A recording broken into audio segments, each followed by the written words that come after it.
decided to explore.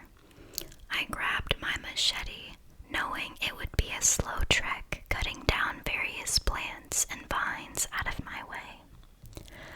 I had made a complete circle around the outside of the woods instead of going through the center, which was full of vines and poison ivy. I had almost made it back to my starting point until I was stopped in my tracks. Sitting in front of me in a small clearing was an old, dirty mattress.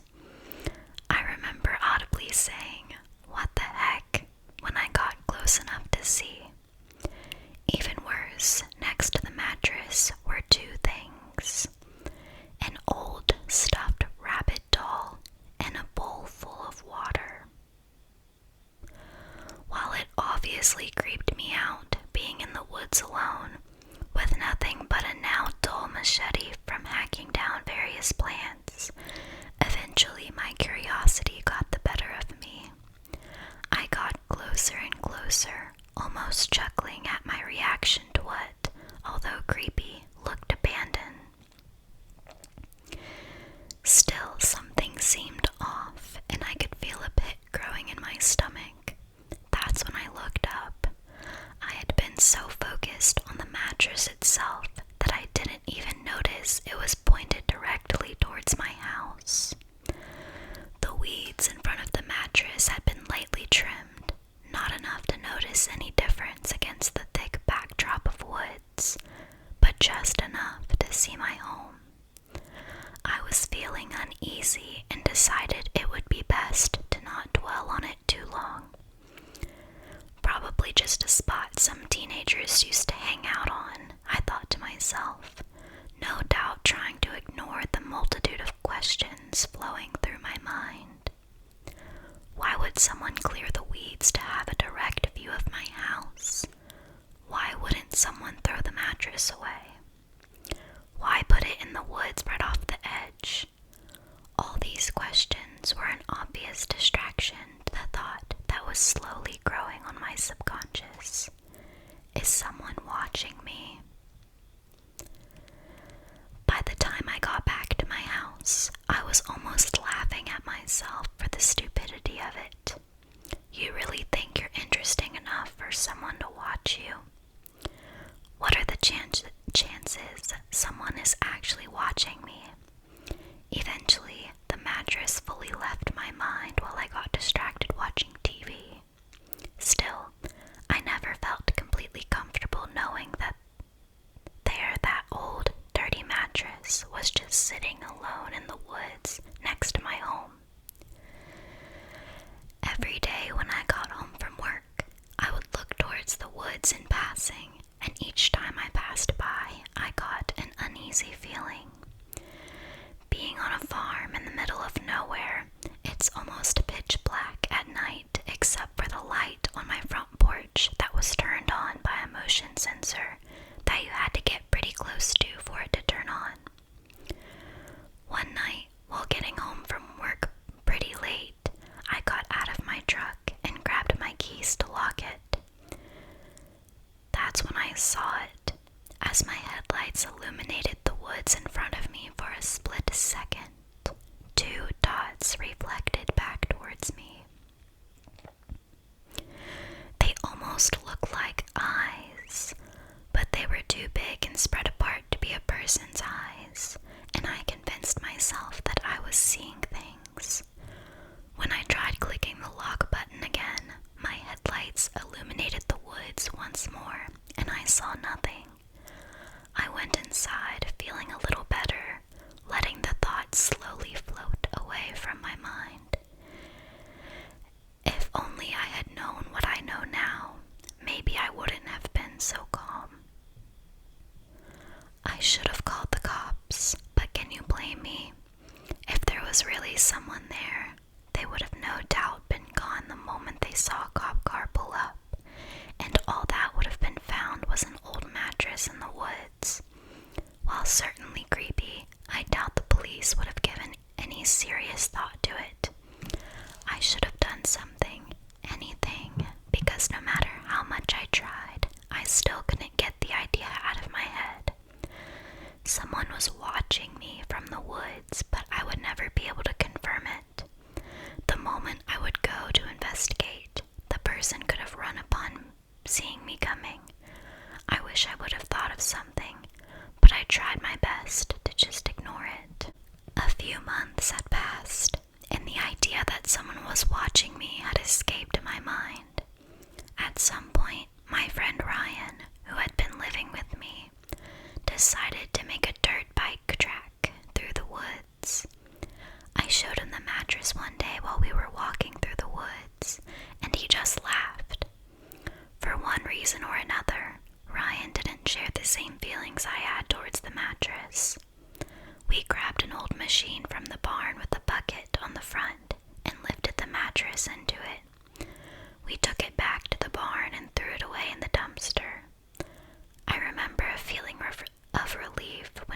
Saturday morning.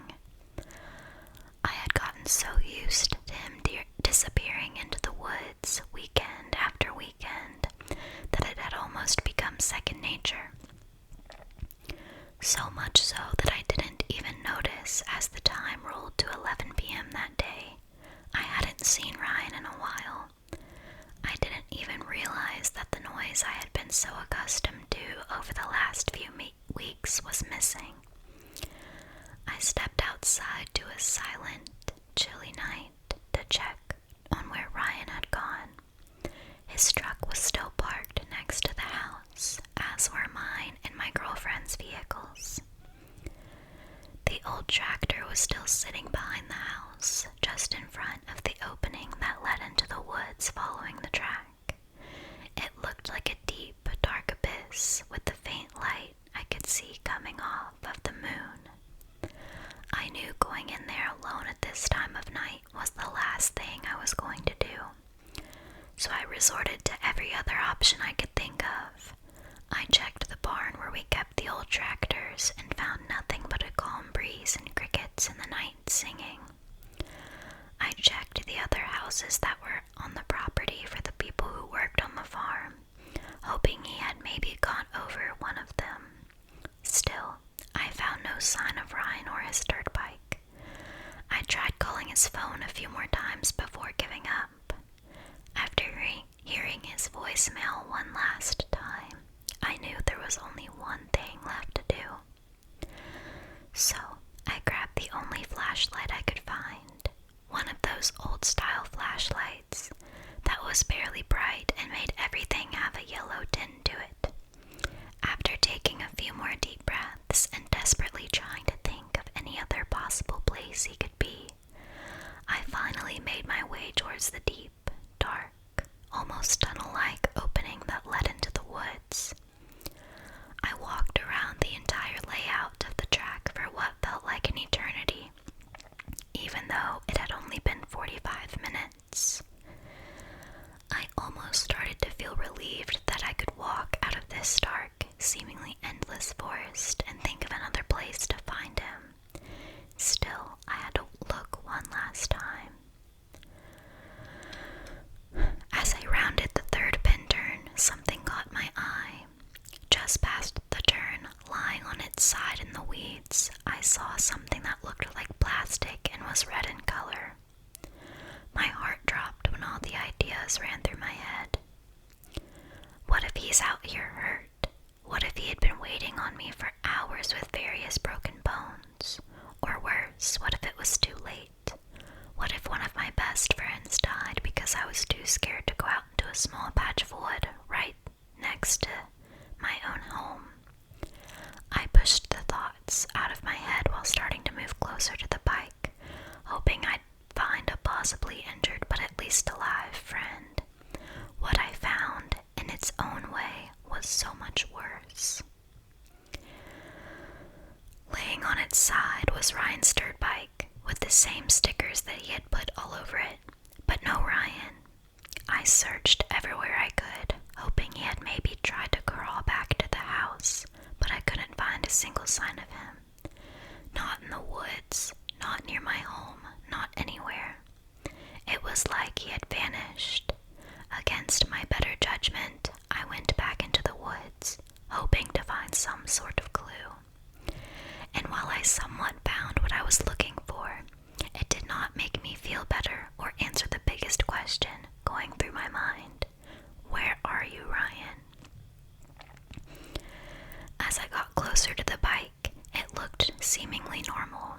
It was sturdy, but that was to be expected on something with dirt in the name. I tried my best not to move it while searching for clues. I was looking closely at the side facing the ground when I noticed something. Sticking out of the back tire was a small piece of metal. I soon realized it was a nail sticking out of the tire, something that wasn't unusual on a farm. But I kept looking. There were maybe 15 to 20 nails all along the back tire. Far too many for it to be a coincidence. Well, yeah. I checked the front tire and found the same 20 or so nails sticking out from it, Obviously, something had happened here, but I wasn't going to be the one to find out what. So I ran out of the woods as fast as I could before calling 911. The police showed up 15 minutes later. That was one positive to living in a small town. The police were never too far away. The cops searched the woods, brought canine units and everything, but they couldn't find a single sign of Ryan anywhere. We'll open a missing persons investigation in the morning, but for now, try to get some sleep. We'll find your friend soon, I'm sure of it, said Officer Langley, the first cop to show up on the scene and the last one to leave. His words were comforting in a way, like we might actually find Ryan wherever he may be. A few more months had passed and Ryan was still missing. The police search was slowly fading out of anyone's mind, and I felt Ryan may soon join all those other missing people who were never found. Every few weeks, in the bright sunshine Florida is known for, I would walk around the track. It was almost meditation for me. Maybe I thought I might find something that would lead me to Ryan or where he went, but that never happened. By this time, the track had slightly overgrown with fresh green weeds, except for the small trail I would leave behind me walking around those woods. I missed Ryan, but knew I couldn't dwell on it forever. In the back of my mind, I thought I would never know what really happened that day, until I saw it. Lying in those damned woods on the ground, just off of what now resembled a walking trail, was that old, dirty, effing mattress. Oh my gosh. The feeling I got this time was almost revolting. I know we threw that mattress away. How could it possibly be here in the woods? Why did it take so long for it to show back up? By now it should be 10 feet deep, buried under piles of garbage. I don't know what to do. I just had to sit down and write everything down the best I could remember it all. I don't know if I'll ever post this, but I can't get this uneasy feeling out of my stomach no matter what I try. P.S. I wrote this a few weeks ago. I never thought it would see the light of day, but things have gotten so much worse. I can't explain it right now, but I know that before I explain what is happening, I need to give some backstory. I will update as soon as I can. And that was posted 5 hours ago. That was posted 5 hours ago. I will definitely update you all. I really hope this is not a true story. I mean, according to the Reddit guidelines, this is supposed to be true stories. So presumably this story is true, and that is very heartbreaking. I hope that his friend is found. That's terrifying. I live on a farm as well. I live in a small town on a farm. And so like just picturing that is like, oh my gosh, I have chills. I can't imagine. That's terrifying and heartbreaking, and I hope it's made up, but I will definitely do an update video if he updates. It reminds me of a story one time. Like I said, I live on a farm as well, and there was one time when I was like 14 or 15, and I realized I had never explored all of it. Because like just like his, there's woods on mine, like thick woods in the back of it, and so I was like, I'm just gonna go through the woods one day, like why not? And it was daytime, and so I didn't need a flashlight or anything. I wasn't creeped out. It was my property, and I get to the back of it along the fence line, and there's a tent back there, like deep woods, and on my side of the property where the fence was, there was a tent, and it had like empty beer bottles and like just stuff like that. It looked abandoned, but I remember turning around and running and getting my dad, and they've never told me